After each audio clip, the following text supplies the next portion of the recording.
Hi, I'm David Weiss of SonicScoop. Welcome to our video sweet spot. We are at a very special location. We're in Brooklyn. We're at 825 Records. We're with Matty Amendola, and this facility is his brainchild. Yep. Matty, good to be here. Yep. Thanks for coming. Yeah, my pleasure. Tell me about 825 Records. Is it a studio? Is it a record company? Yeah, it's a little bit of all of that, but generally we are a music incubator that focuses on artist development, and plain and simple, we start projects with artists and we make sure that we follow through all the way to the end so that they leave with a finished product, and that goes for indie artists around the world, major corporate clients, and as more artist development dies in the major labels, hopefully them as well.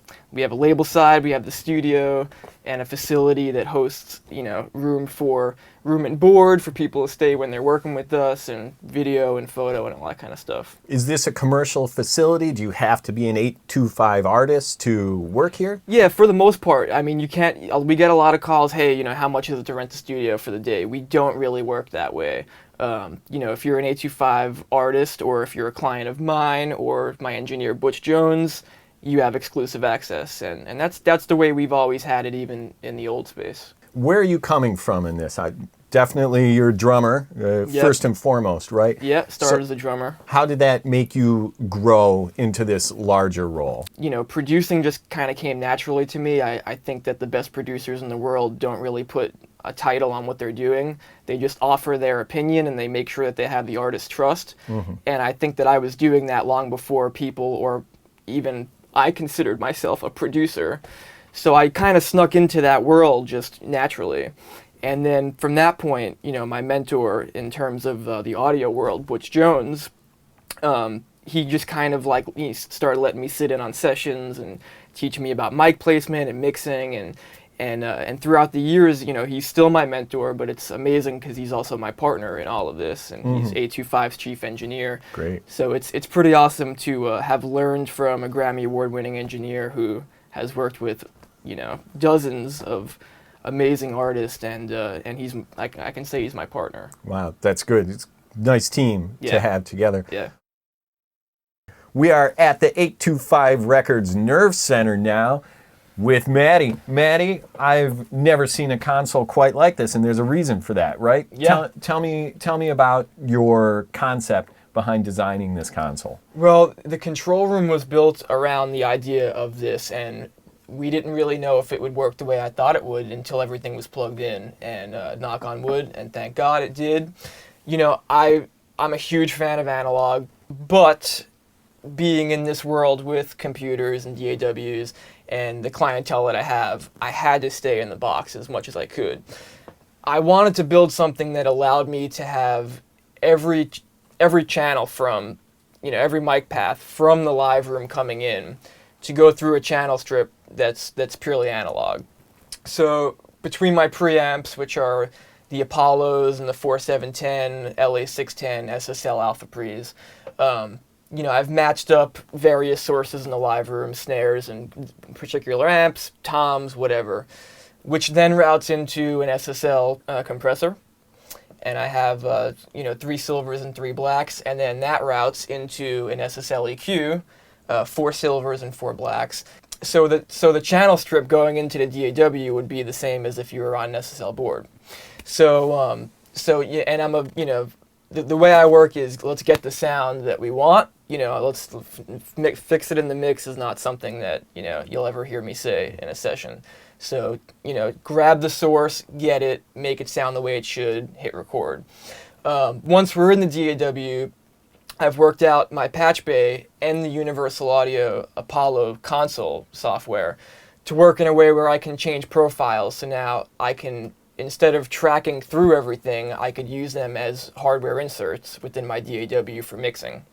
And it's you asked, before, you saw that I was in Logic. I have every piece of outboard labeled in my I/O plugin. So, for instance, say you wanted to put this EQ on a vocal. All I have to do is go into my inserts in Logic and open it up as a plugin, hit number 5 SSL EQ, and it is working like a plugin with absolutely no latency. Great. So kudos to Apple, because that little ping thing for delay compensation with analog gear, it works. Now, okay, shifting gears. One thing we haven't talked about is who actually built this room and these other rooms. Tell me about the architects that you collaborated with to make it happen. Yeah, I reached out to a handful of studio designers in New York, and I had some ideas. The main one being that I wanted windows, and I actually found Chris Harmati of Audio Structures from SonicScoop, and and called him up, and I said, hey man, I want to build a studio. Here's the plan, and then brought in an old friend, Brian Dorfman from Orchard Design, who worked with Chris, drawing up, all the legit blueprints after taking my sketches and 3D mock-ups and stuff like that. And then Brian also handled all the wiring and did my patch bay with Butch and all that stuff.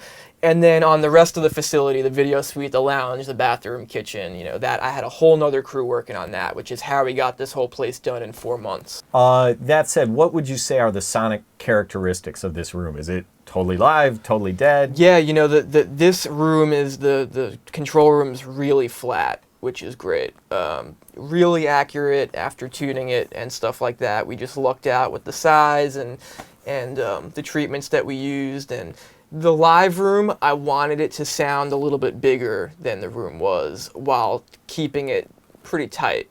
And that's the only words I used to describe what I wanted that room to sound like. And Brian and Chris, they got it, And it was fun. Yeah. Sometimes. That's honest. I never want to hear like a hammer or screw gun ever again. But, right. Yeah. You want to work with people who get it. Yeah.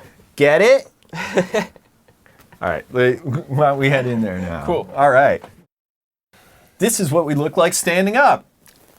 Maddie, tell me about this live room. Very important component of the studio, obviously. What's it set up for you to do? Drums. It's the biggest vocal booth I've ever owned, and all my amps are in here.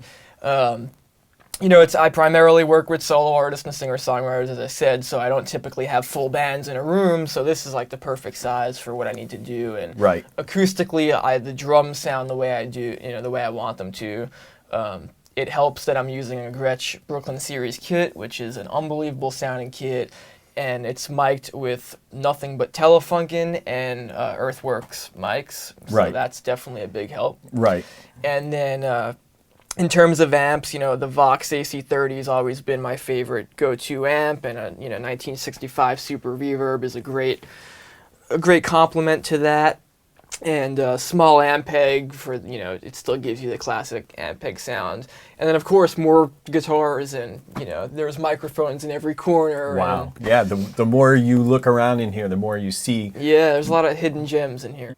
And I try to keep everything set up at all times. So, I know right away that my AC30 is going through channel 22. So all I got to do is come in here, power the amp on, plug into my pedal board, which is going into my DI out here, and then I'm ready to go. Right. So everything is set up to go at all times. We're wrapping it up here now at 825 Records. It's been awesome being here with you, Maddie. We got tons of info. Someone's going to have fun editing all this.